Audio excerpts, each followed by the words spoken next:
국토부는 세 페이지로 하라고 그러니까 많이 제외하고 중요한 것만 한 모양이에요. 한 일이 상당히 많이 있을 텐데.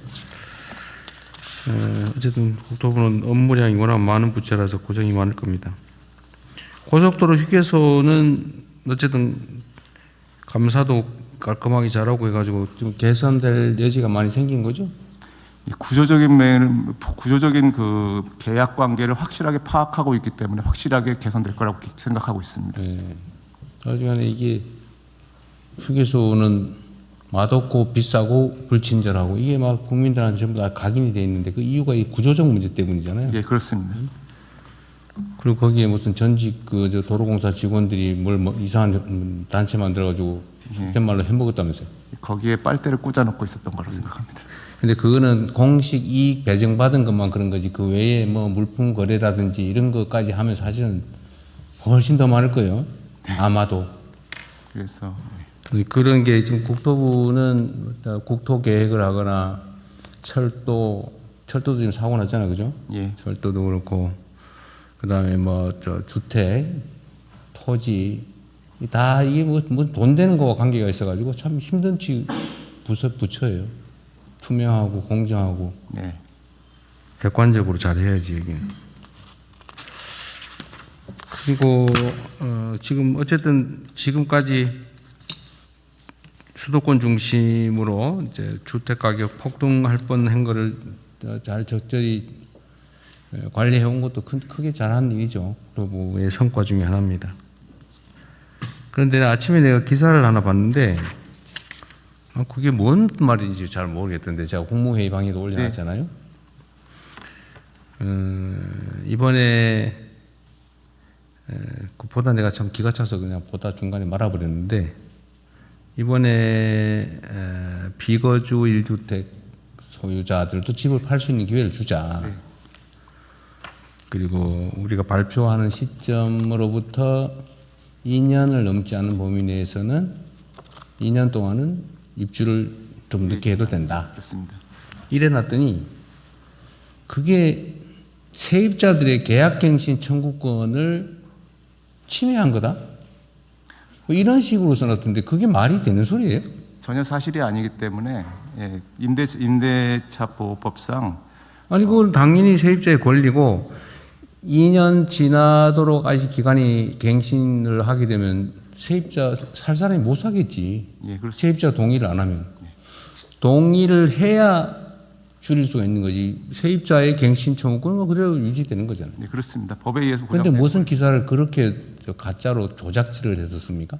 그래서 오전에 그 보도 해명 자료를 배포를 했고요. 그리고 또 언론중재에 지금 네. 그런 건 엄정하게 대응하세요. 가짜뉴스라고 의도를 가지고 일부러 내가 보기엔 내용을 써놓은 걸 보니까 알면서 일부러 그렇게 쓴 거예요. 몰라서 무식해서 그래 쓴 게 아니고 알면서도 왜곡을 해가지고 2년 안에 다 쫓겨나야 된다 세입자가 이따위로 써놨잖아요. 네, 그렇습니다. 어떻게 기사들을 그런 식으로 써서 국정을 폄훼를 합니까? 왜 그러는가 모르겠어. 부동산 투기하는 집단인가. 제가 봐도 아주 그럴싸하게 써놨었습니다. 조금만 자세히 보면 전혀 안 그럴싸해요. 네, 명백한 조작 왜곡이라서. 어쨌든 그런 이 국가 정책을 왜곡하고 호도해가지고 뭔가 다른 목표를 이루려고 하는 경향들이 일부 있어요. 특히 부동산 투기는 그래요. 부동산과 관계된 데는 너무나 광범위하게 부동산 투기의 이해관계를 가진 집단이 많아가지고 거기 매달리는 집단이 많은 것 같습니다. 그러니까 중심을 잘 잡고. 며칠 전에도 그 매물이 나왔는데 그거를 중국인들이 다 금매를 다 들어갔다는 그런 매체인가 샀다고 하는 것도 그것도 거짓말이었다면서요. 완전 거짓말입니다. 그 왜 그런 식의 거짓말 기사를 쓴 거예요, 도대체? 통계 자료를 자세히 보면 다 나오잖아요. 이게 외국인 총 거래량이라면서요. 예, 그렇습니다. 그 중국 혐오증 뭐 이런 거 유발하려고 일부러 그러는 거죠. 근데 그런 건 어떻게 그 법무부에서 보면 그런 거 처벌 대상 아닙니까? 명백하게 가짜 뉴스 쓰는 거? 처벌 조항 없나요?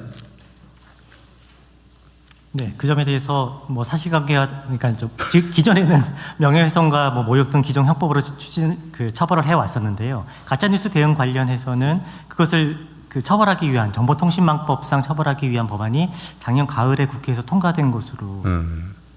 그건 이제 배상에 관한 거고 형사처벌은 그 전기통신사업법인가 뭐 거기에 그 가짜 정보를 흘려가지고 공공의 질서에 뭐 피해를 입히거나 이러면 처벌하게.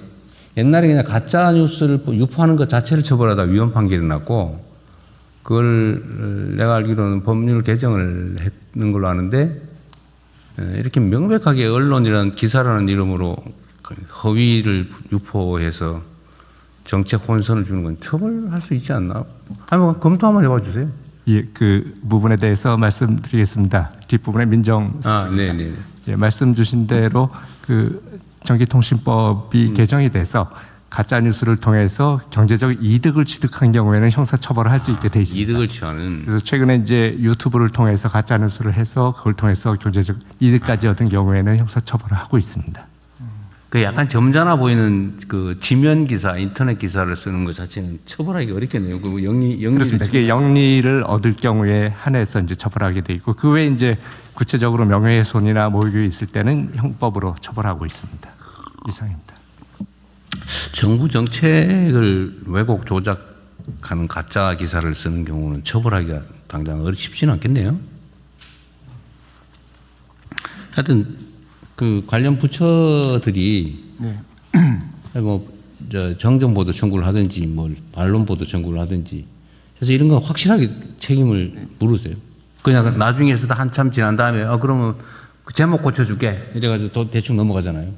저희 직원들이 아주 굉장히 어렵게 만든 정책을 한순간에 망가뜨리는 거기 때문에 적극적으로 대응해야 된다고 생각하고 있습니다. 그것도 얼마나 고민해서 만든. 그리고 그런 것도 있어요. 그 기사 중에 맨날 막 바뀐다. 뭘 바뀌기는 똑같은 거죠. 예를 들면 이 발표하는 시점으로부터 2년을 허용해 준 거잖아요. 네, 맞습니다. 저번에 다주택자는 그때로부터 하니까 3개월 편차가 생겼나 본데 그거 똑같은 기준으로 한 거잖아요. 그 부분도 해명 같이 했습니다. 네. 하여튼 다른 부처들도 마찬가지로 이런 거 그냥 넘어가지 마세요. 열심히 일해가지고 정책 결정해서 해놓으면 그걸 이상하게 왜곡 조작 보도해가지고 혼선 일으키고 또 시장에 나쁜 신호 주고 아주 못된 사람들이에요. 네, 다음 하십시다.